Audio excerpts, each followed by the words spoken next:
女人如果没有摸过男人的这3个地方，说明你们不是真爱。第一，男人的头发；第二，男人的腰；第三，男人的胸。我和老公吵架，我们分房睡，冷战了将近半个月。那凌晨2点多呢，我被一阵急促的敲门声惊醒了。我心想，这大半夜的又有谁会来呀？我去看了看老公的房间，他睡得正香着呢。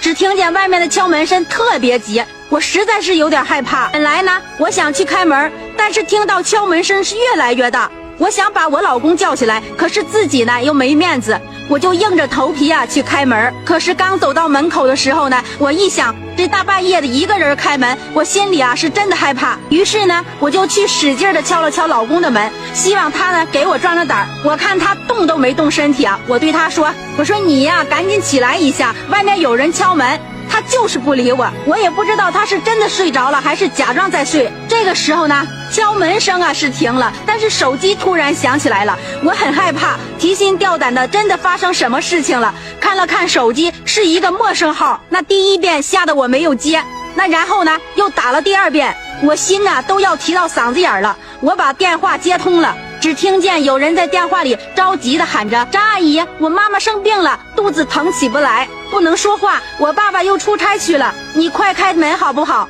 我求求你好不好？”那接完电话呢，我得知是隔壁邻居家的女儿，我这才把心放在肚子里。我想我老公可能是真的睡着了，要不他早就起来看是什么情况了。当我打开房门时那邻居姐姐呢捂着肚子缩成了一团，躺在地上，满头大汗的。我迅速冲回了屋，拿着车钥匙带着他的女儿赶快下楼。那凌晨2点的路上基本上没有什么车辆了，离医院呢只有20分钟的路程。那晚上呢医院也没有什么人。那邻居姐姐呢去急诊室检查，那医生说马上要生了，让我办理住院手续。这可怎么办我自己又没有主意。我想起了我的老公，我就马上给他打了电话。打通后我听着他着急的语气，是在担心我这么晚了跑出去干什么呀？我和老公说明了原因，他挂了电话不一会儿就来到了我身边。都说远亲不如近邻，我和我老公帮着他们办理了住院手续。我们先垫付了1万块钱，所有的事情都办好了。那邻居呢也平安的住进了产房，折腾了大约有2个小时吧，什么事都处理好了。已经是凌晨4点多了。提前也给他的家人打了电话，等到他家人来了之后呢，我和我老公也很累了，我们俩就一起回家了。说起我的邻居他是一个口是心非的人，我真的是不太喜欢这种人，因此呢，我们也很少串门，很少说话。但是当看到这种情况呢，我的心就软了，不可能不去帮他吧。我们到家之后呢，我老公一把抱住了我，这一刻呢，我感觉又回到了以前，感觉之前的冷战是多么的幼稚可笑。本来是鸡毛蒜皮的小事，搞得不愉快那么长时间。通过这件事结婚这15年呢，我老公还是很关心我的，知道我这大半夜出去担心我，这么晚了过来还陪着我。其实呢，夫妻之间的磕磕碰碰是在所难免的，多理解多包容，才能把婚姻更好的经营下去。家人们，你们说我说对吗？我从小被养父养大的，现在养父岁数大了，来投奔我，想让我养老，但是我老公和婆婆不同意，我决定和老公离婚，自己租房子给养父养老。大家有支持我的吗？觉得我做的对吗？你们给个意见吧。还玩呢，媳妇儿，走。咋了？你四舅住院了。咋整的？你四舅你还不知道吗？没啥事就愿意冬泳，游着游着裤衩游没了。你说你倒是上岸呐，你狗刨式上岸也行，他来个仰泳。那咋泳不行啊？能上岸就行呗。是，没等上岸呢，来个鱼鹰，嘎巴一下子咬掉了。啥玩意儿咬掉了？哎呀，别说了，快走吧。对了，忘了告诉你，一会儿到了先别叫四舅了，别往他伤口上撒盐了。你别笑。哎，媳妇儿咱俩没事上医院去检查检查吧。检查啥呀？你看咱俩都结婚3年了，连个孩子都没有，咱俩去看看咋回事。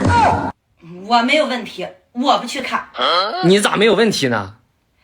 因为我不是不能生，而我是不想生。为啥不想生啊？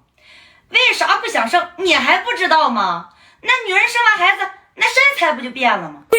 那你也不能为了身材不生孩子呀，那你这样也太自私了。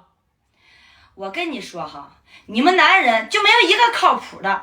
我要是给你生完孩子，咱俩要离婚，我上哪儿找下家去？哎呦我的妈！再说了，你结婚之前也没说让我给你生孩子，你要让我给你生孩子，我还不跟你结呢。东北有个女人出差2周，临走之前呢，给老公说啊，我出差2周啊，你在家给我消停的，别干什么坏事儿。老公说呢，那哪能呢？你放心吧，我什么人您还不知道呢。老婆就走了，他老婆前脚走了，他老公说，我可得好好出去玩玩，嘚瑟嘚瑟。找了一帮狐朋狗友，花天酒地去了，那玩的那叫一个嗨呀！正嗨着呢，老婆来电话了，干嘛呀？查岗。这家伙吓坏了，赶紧找个安静的地方接电话。喂，他老婆的第一电话呀，在家吗？在家呀。你听多安静啊，我就在家呢，真的在家呢。他老婆说，真在家吗？你怎么还不相信我呢？这点信任都没有吗？啊，那老公你别生气，我知道你在家呢，我相信你，你肯定是没有出去嘚瑟。你去把我枕头底下那100块钱拿出来，把上面的号啊给我念一下。她老公直接就蒙圈了，满头大汗呢。他说呀，老婆呀，您还别说，今天早晨您出门的时候，我收拾咱家床，我说这怎么有100块钱呢？我一猜呀，就是你的，肯定是你落下的，我给花了，买了盒烟，现在呀就剩50了。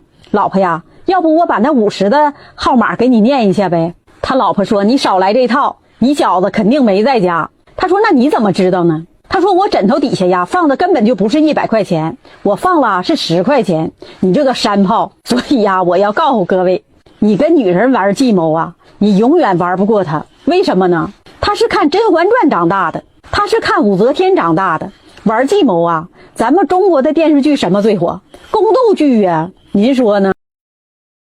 哎，你好，请问一下厕所怎么走？阿姨。阿姨，厕所我不知道在哪儿，前面倒是有一家配眼镜的。眼镜？我是问厕所怎么走，我尿急。你尿没尿急我倒是没看出来，你眼瞎我倒是看出来了，还管我喊阿姨，你怎么不管我喊妈妈呢？哎我去，妈妈，厕所怎么走？好儿子，那个尿急是吧？需要妈端一步，需要妈端一步。哎呦我的妈！你说这老了呀，这还控制不住自己的情绪了。最近这2天我总想你，也不知道哥哥你想不想我。人体唯一不会长大的器官是什么？心脏。心脏不会长大。